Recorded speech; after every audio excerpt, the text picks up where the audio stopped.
Consider the arbitrary point A, B, and C. This single point determines a rectangular box in space.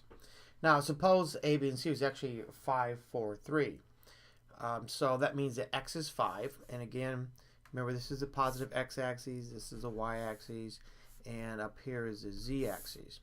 So if I go to x equals 5, y equals 4, and then z equals 3, I'd be, depending on the actual orientation of this thing, I would be like roughly in here somewhere. So this would be the point 5, 4, 3. Obviously, drawing in 3 dimensions when you're actually in 2 dimensions is not a real easy thing to do.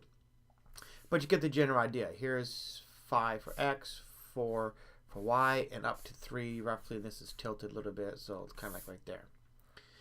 Now, when we plot this point, actually we can do this on Maple. Let's bring up Maple real quick here and take a look at it. In Maple, I need to do with plots, and that will give me some commands that I need. Specifically here, I need the point plot 3D. So I'll do point plot 3D, and then give it the coordinates 5, 4, 3, the ordered triple. And I'm going to tell it right away to make the axes equal to normal. And I'm going to tell it to add the labels x, y, and z.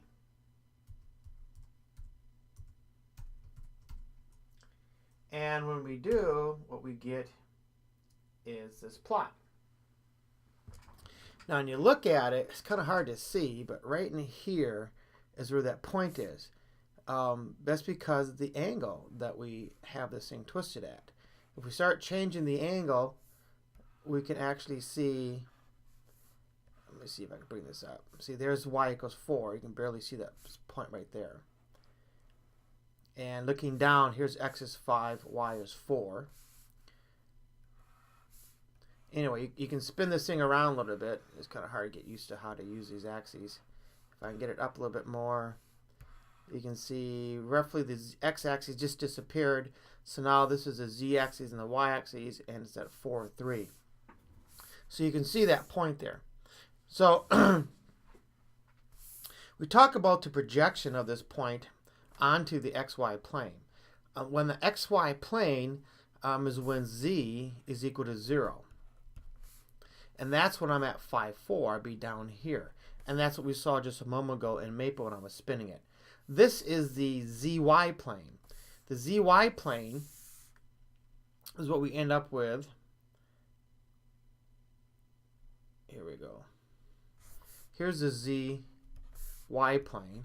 That's when x equals 0. And you can see that point is at 4, 3. And this is the z-axis. And this is the x-axis down here. So this is at 5, 3. All these are projections onto the individual planes. So if I, like I said here, if I made z equal to 0, then I'm actually working with this one. Here's x and y. I'm at 5, 4. So this would be the projection onto the xy plane. Here, when I make x 0, I have a projection onto the zy plane, which is at 3, 4. And of course, again, back here, when I have y equal to 0, then I get a projection onto the xz plane. Now, I think you can probably see in Maple, let me slip back here to Maple real quick. If I come back to a 3-dimensional sort of a thing, spin it a little bit, you can probably visualize that this is actually making a box with from this single point, because the projection onto each plane is in fact a box in each plane. So in 3 dimensions, if I were to connect all the lines, would be a 3-dimensional box.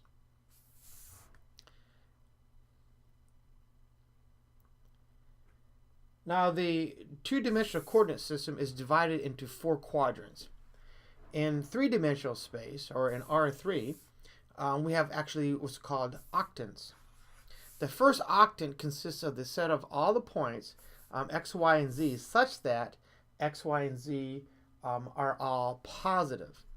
Now, what may be a little bit frustrating is actually there is no general naming convention for all of the other 7 octants. So we only have a first octant naming convention, which is the positive axes. And we don't have a general convention for the other ones. Sorry about that, but that's just the way it is. Now, in R2, the graph and equation in x and y is a curve on the Cartesian plane, and that resides in R2. Now, this R2 comes from the idea of the Cartesian product.